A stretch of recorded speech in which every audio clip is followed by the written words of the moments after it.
জয় জগন্নাথ, যা উচ্চারণে বাঙালির হৃদয় সর্বদা আবেগে কম্পিত হয়।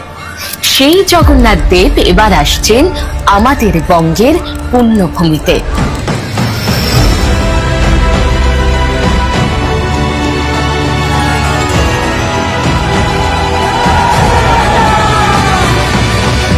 দীঘার দিগন্ত বিস্তৃত নীল জলরাশি, বালিয়ারি, ঝাউবনের সারির সঙ্গে যুক্ত হতে চলেছে কলিঙ্গ স্থাপত্যে গঠিত জগন্নাথ মন্দির। মন্দিরে প্রবেশের জন্য রয়েছে 4টি দুয়ার। সমুদ্রের দিক থেকে এই মন্দিরের মূল ফটক দিয়ে ঢুকে সামনেই রয়েছে দীপস্তম্ভ, সেই সঙ্গে চোখে পড়বে অরুণ স্তম্ভ। অরুণ স্তম্ভের ঠিক বিপরীতে সিংহদুয়ার। সিংহদুয়ারের পেছন দিকে রয়েছে ব্যাঘ্র দুয়ার।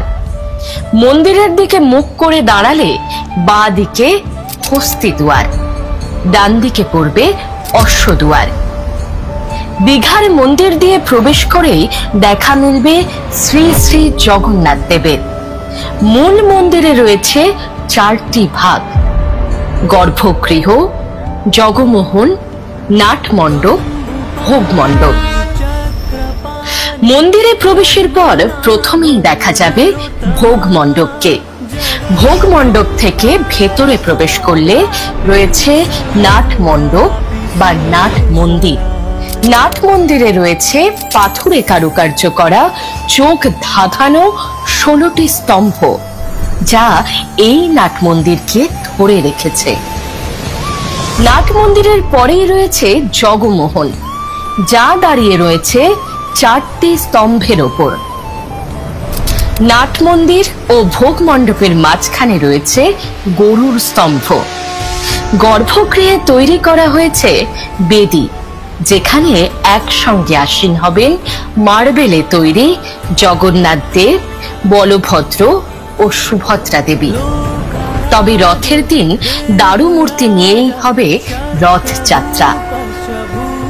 এছাড়াও মন্দিরে থাকছে জগন্নাথ দেব, বলভদ্র, সুভদ্রা দেবীর শয়নের জন্য 3টি সুদৃশ্য খাট।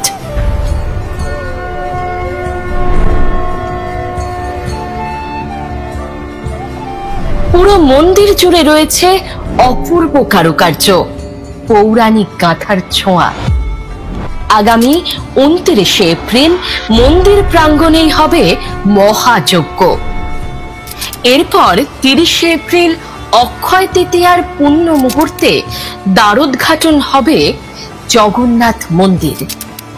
এই দুদিন প্রত্যেকে সাক্ষী থাকুন আধ্যাত্মিক দর্শনের।